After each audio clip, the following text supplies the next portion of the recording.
Ngasaydagi masu ibungonani wari libiyu lidaba yaroi haidana magi manakta tumin phamduna leiribadu.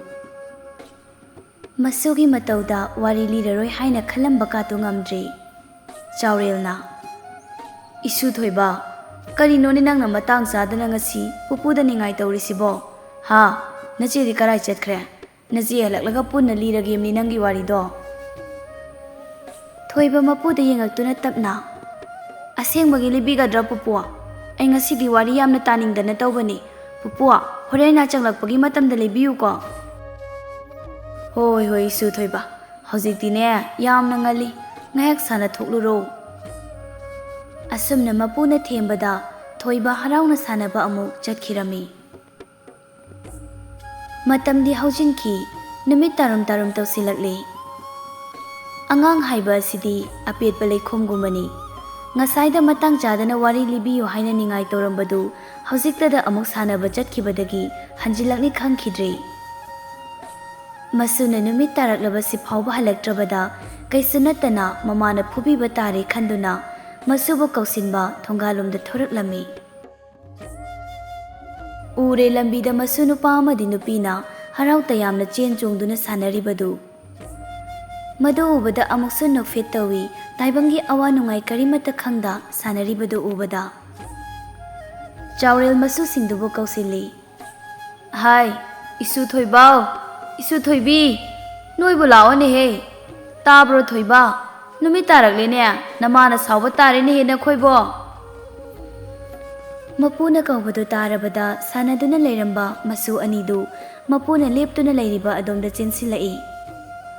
Aduga mapugi khut yet oida nama samduna yumlomda punna changminarai Thoiba chana chatna mapu tanaba mongda Adudi pupua hajiwari libiradu natro chichesu leirabanina Hoini liraduni nakhoina khut loina hamdokluru phungadane pupugi nakta lau pupu hidak thaktuna leiramge ko Asumna hainaraduna harau harau masu oiriba makhoisu makhong makhut sengna hamdokli haina khibagi matung inna hojikti phunga aduda mai hogatuna masu mapu ahumdu ikoi koina phamle Chaurelna Isusa ngasi pupuna liga dawriba wari se yamna nungaiba nukningba wari amani yamna nungai gadawribani ko Thoiba nokfet tawi yam harawi adugi pupu ayam taninge wari maming do kari kaubage Chaurel noktuna wari maming loisu thoiba Samu haiba Samu achobado madu paibagi wari ni ne Samu Apaibi haina kawe ngasi pupuna liga dariba wari se Ngasai dai tumin leirambi thoibidu mapugi wari maming adu tabada makol thongna nokthokchei pupua adubu kai wari no yam nungai dobo male taning bane yadre Ohoi hoi adudi taro ko pupu wari libirage Wari liba horaktoraba sidadi angang da tumina leirami mapu oiriba Chaurel na tamna wari liba hawi Thaina mamangai ningthau palingai matamgi wari ni ko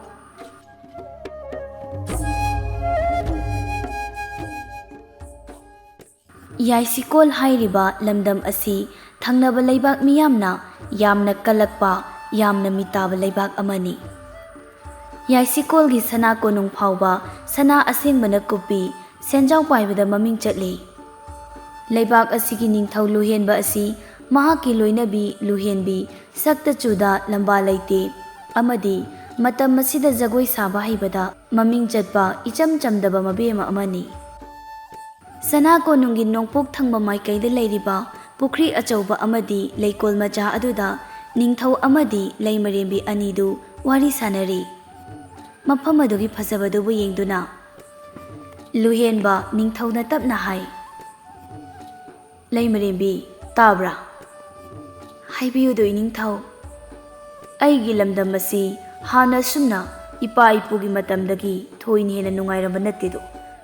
Nangna aigi inakta leiba matamdagi thabak puma nangna haina singna poram yatuna tawbadagi ngasi aikhoigi leibakpu miyamna khangnaraknibani Lohen bitamna momon tawzei mapurai bana haira iba wadu tabada Aina da tawba nate Taibang semliba mapugi thausindaini mahausa imana malem semlakpada poirei lamdam lamnungsi yaisikol asibu top topo magula mapibirambagi hena nungairibani. Sana konungi mayai chap chana thokliba sanagi iput asidagi leibak asigi lanthum senthok lambi ama oiduna sana khauzau lupa khauzau tungba ngamlibanido.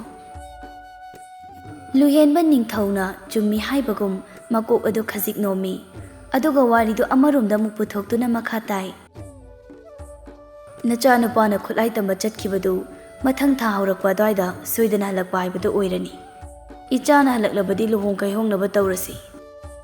Hoine aigi icha nupado sahi yam lamlani luhong kaihongbagi matam oirakli. Aisu isugi kumhai imaugi seba manem kaidu oiba phangadoinine khara lairadi onthokna nungaireda. Wahai asi haijaduna luhenbi nofet ka tawjai punsi haibadu karisu nate sahi kumjana chatkibada matom natana chahi su hapkatuna lakpani siba haiba adugi thongjinda matom nata lepakpani. Luhenba tapna aise phanadi ahal laibadu oiraboiko wakhal se ahal oirakpagi wakhal bu khande aigi imanaba makaidi masu phangba yaunakhrabani. Ho hanu thangda wachoi ngangbiranu nahaga amuk oiningbiranu yengjaningdre. Asi haiduna ningthau amadi leimarimbi anidu maithong maka lamna pena nokjarami. Nakal amaromdana aibu kayam kuina sumna thabak amata tawdana sudana leikhadoribano aina aigi solabi imagi mateng somata tawde aina tawribasibu chumibra. Wakhalda maro londuna ujau adugi marumda phamduna wakhal khanduna tumin phamduna lei hiyaireldu. Hiyairel chahi kunhumdoi swaimuk suraba yamna suningdaba pakhang macha amakhakni. Mama lukrabina yoglai mapa leite haibagi awaba adubu phanganingde haiduna aningba apambada thungalakpa maramna ngasidi thabak suningdre sel taningba phaudre. Hiyairel khongnang aduda munga thaduna tapna soli chimbalda. Wakhalda khanduna sum leishinbaladi yaroi kari noina si thabak sugadoribasibo imana nongma nongmagi ahal oirakpani ai khanpham ama khangdre. Nungthil pobob adudani mahangna leiriba kanamana chatnadraba lambi amada wakhallo khanba yaba kaya ama khallaga phamduna leirambadagi tamna hogatuna saraba nungsa marak nungthilgi lambida kanamata chatnadraba sidani mahakna tumin angauba maguma yumda halaklibadu. Mangolda langchak saktuna leirambi thari macha tompok suningdaba aduna thongalomdagi changakpa ubada nungsidana soli. Icha oirabasune masak asi ubada itomda paksauda sauni karinone aina tawgadoisibo hatokpasu ngamde phubasu yade wa amata tanabasu oide karam thoktoino masibo aina hingigaidi phaido adubo aina hing leitaba thoklabadine kamdaukono masibo haina hojikti hiyairel mangol aduda kakhalakle aduga tumin phamduna leirambi mama aduda michina phawba yengamda tumin magi kada changkhirami. Masagi matauda pendraduna tapna solawi. Icha nupa amata yaujabase loire pumloi hikloidako angaubaga manari masibu minaga semjinkrabra khangdre. Isa nupa yawi haibagi nungaibado karam thoktoino aibo mimangda ikaibanasu loire. Taxi sonjai pendaba aduna fudokpham leitrabada mama oiribadu imungda changlaklaga tumin wakhal leitadana tumduna leithokti wakhal mawon kaya ama khanduna lei. Thabak oina tawbada sonthairabasu wakhal khanba wakhalna dolai tongbadi mang thaba misak haibadu oirami. Mahangna tumina wakhal amada tawduna momon noktuna leiringai tanjadani mapaldagi mama tharikna saptramada mahakpu laktana kaurakpadu. Ohoi bungo hiyairel tabrani nangbo mapalda tholongni he imagi bungo katan.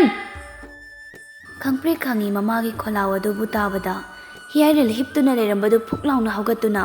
mapalda mamagi manakta thoraktuna tumin liptuna leirami. Tuminna pumna makpulosingi thaurangbani adubu nongmagi helakpa machagi matauda leitaba ngamdraduna machabu thina chairi.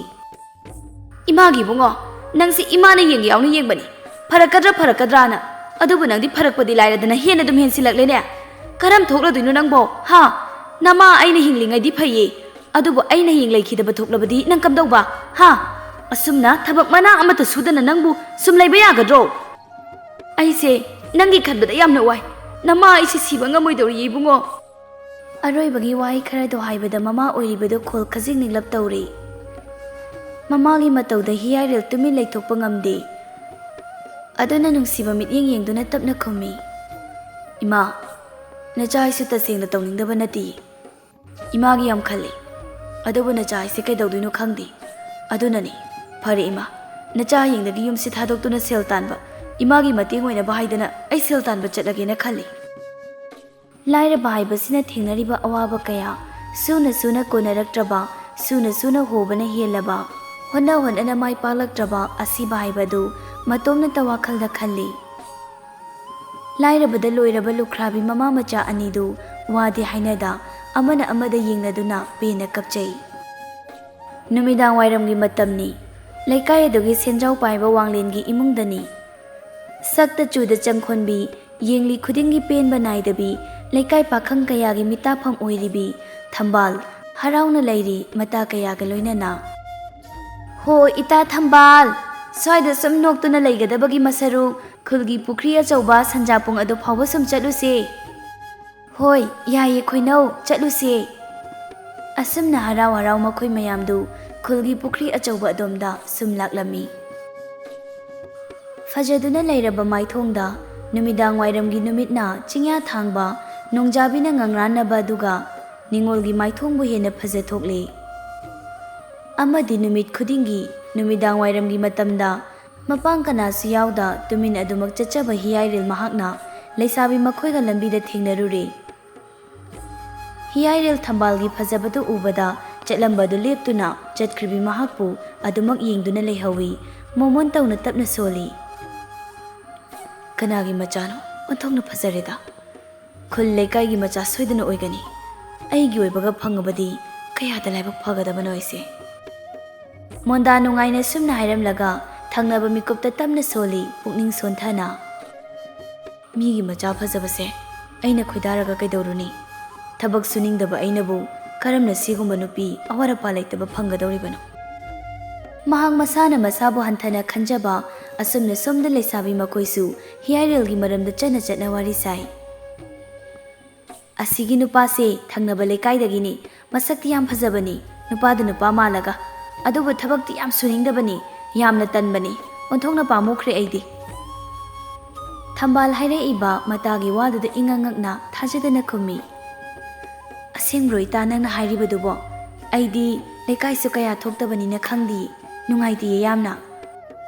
nungaitabga phawbirunu ita nupa oina poklaga nupa dongna hingdaba nupa thokpa ngamdaba nupa sibu kari kana dorige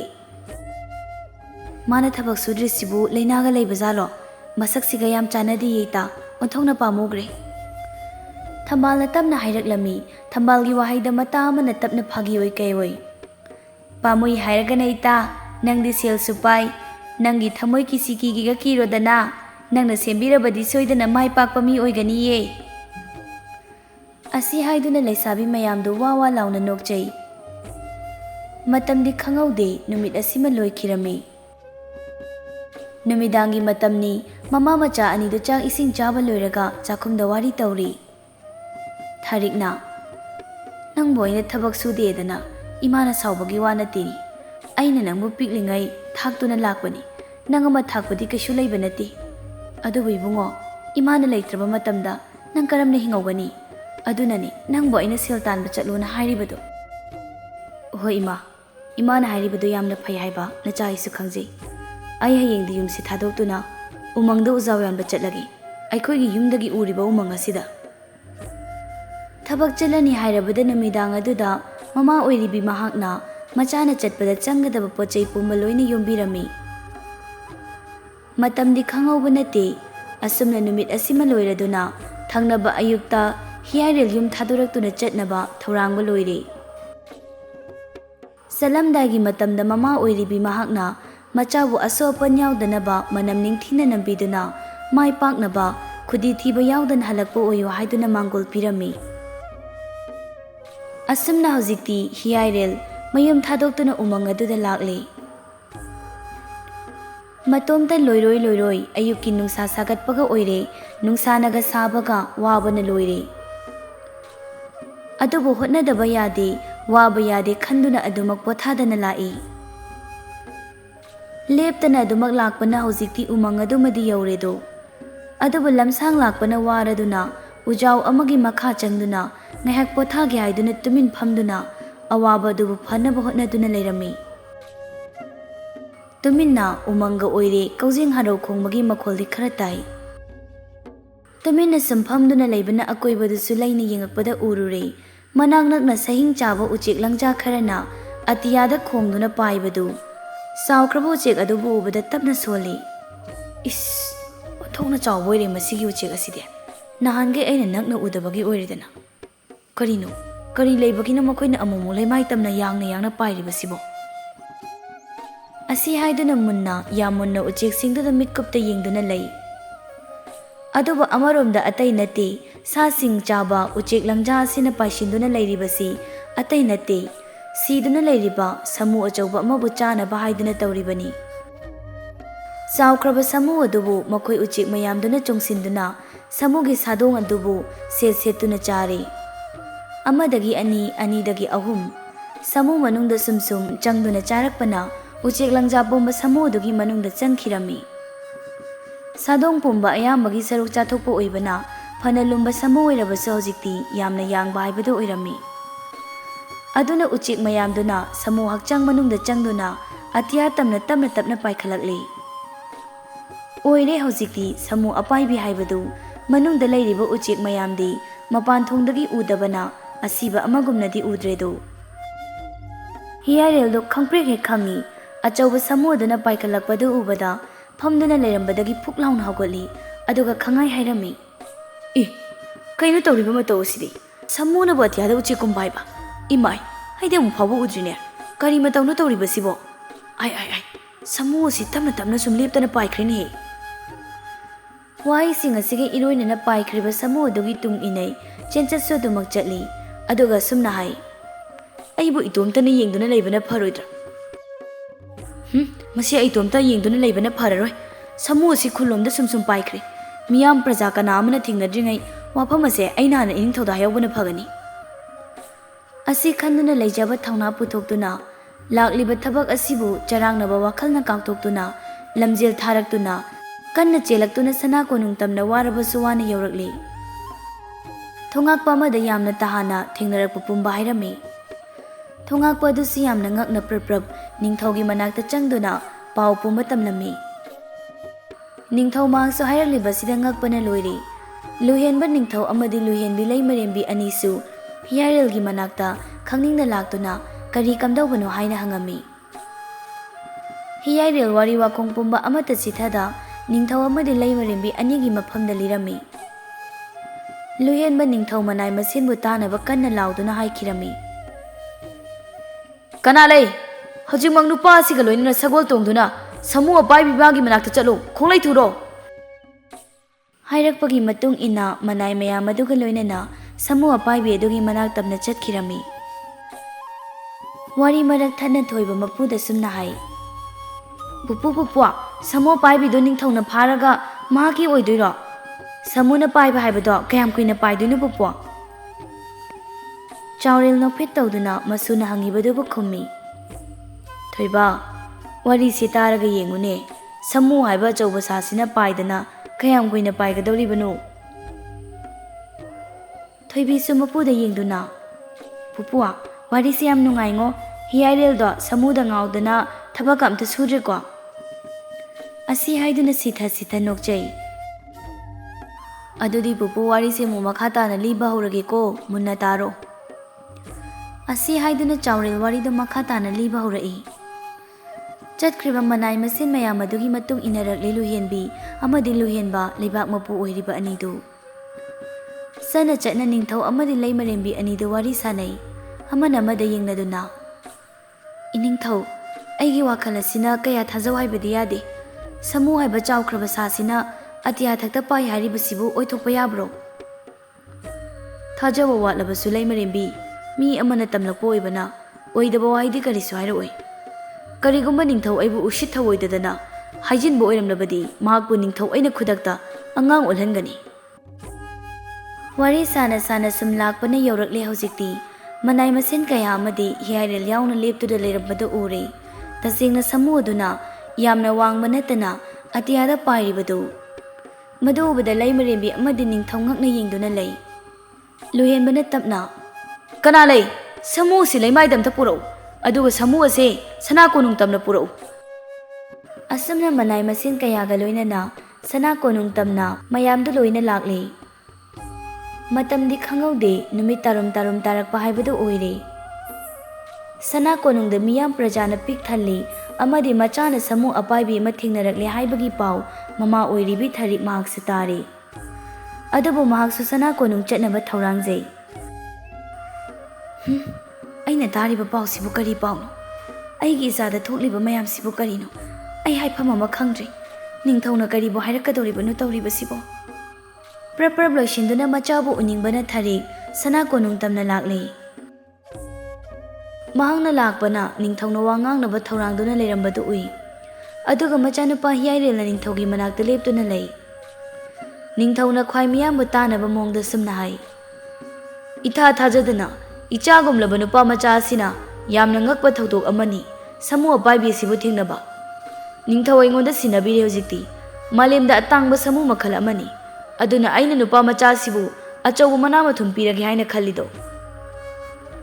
ꯃꯌꯥꯝꯗ ꯍꯣꯏ ꯍꯥꯏꯗꯨꯅ ꯑꯃꯠꯇ ꯑꯣꯏꯕ ꯈꯣꯜꯂꯥꯎ ꯂꯥꯎꯗꯨꯅ ꯄꯥꯎꯈꯨꯝ ꯄꯤꯔꯛꯂꯝꯃꯤ꯫ ꯍꯧꯖꯤꯛꯇꯤ ꯊꯕꯛ ꯁꯨꯅꯤꯡꯗꯦ, ꯊꯕꯛ ꯁꯨꯕ ꯇꯟꯕ ꯍꯤꯌꯥꯏꯔꯦꯜ ꯃꯍꯥꯛꯀꯤ ꯑꯋꯥꯕꯗꯨ ꯏꯁꯣꯔꯅ ꯎꯕꯤꯔꯗꯨꯅ ꯅꯤꯡꯊꯧꯅ ꯁꯅꯥ ꯈꯔ ꯂꯨꯄꯥ ꯈꯥꯎꯖꯥꯎ ꯑꯃ ꯄꯤꯗꯨꯅ ꯏꯀꯥꯏ ꯈꯨꯝꯅ ꯕꯣꯠꯂꯝꯃꯤ꯫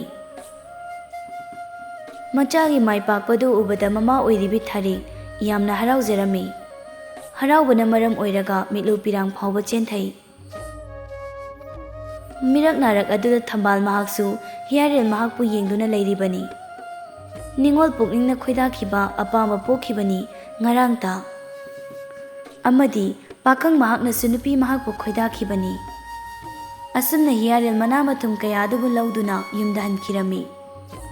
ꯇꯤꯜꯂꯝꯕ ꯃꯤꯌꯥꯝꯁꯨ ꯃꯍꯩ ꯃꯍꯩ ꯍꯧꯖꯤꯛꯇꯤ ꯌꯨꯝꯗ ꯍꯟꯅꯈꯤꯔꯝꯃꯤ꯫ ꯇꯤꯜꯂꯝꯕ ꯃꯤꯌꯥꯝꯅ ꯍꯟꯈ꯭ꯔꯕꯗ ꯅꯤꯡꯊꯧ ꯑꯗꯨꯅ ꯋꯥꯈꯜ ꯅꯨꯡꯉꯥꯏꯅ ꯃꯍꯥꯛꯀꯤ ꯅꯨꯄꯤꯗ ꯁꯨꯝꯅ ꯍꯥꯏ: "ꯇꯥꯕ꯭ꯔꯣ ꯅꯨꯄꯤ, ꯑꯩꯁꯦ ꯍꯥꯟꯅꯗꯒꯤ ꯍꯧꯅ ꯊꯪꯅꯕ ꯂꯩꯕꯥꯛꯀꯤ ꯅꯤꯡꯊꯧꯅ ꯀꯂꯛꯇꯨꯅ ꯂꯩꯕꯅꯤ꯫